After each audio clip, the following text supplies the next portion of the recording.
pageant fans, ngayong Disyembre nakatakdang ganapin sa bansa ang kauna-unahang Mrs. Earth International Pageant. Ang iba pang detalye sa inorganisang tagisan ng ganda, galing at talino ng Larenas, Pilipinas, narito sa aking report. Dito sa bansa, nakatakdang ganapin ang kauna-unahang Mrs. Earth International Pageant na inorganisa ng Larenas, Pilipinas. Nasa 30 kandidata ang inaasahang darating sa Pinas na makikiisa sa ilang charity activities, environmental seminars, pagbisita sa partner NGOs at tour sa ilang tourist spots sa Kamaynilaan.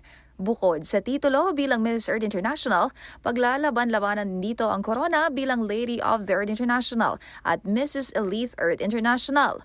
Ang pageant ay magsisilbihan niyang platform ng mga kandidatang nakatuon ang advokasya sa pagprotekta sa kalikasan, gayon din sa pagtulong sa mga komunidad.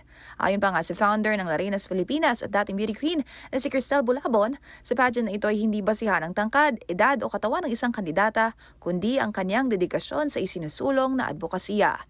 Ang coronation night ng first ever Mrs. Earth International ay nakatakdang ganapin sa December 9 sa SMX Mall of Asia Arena Convention Center.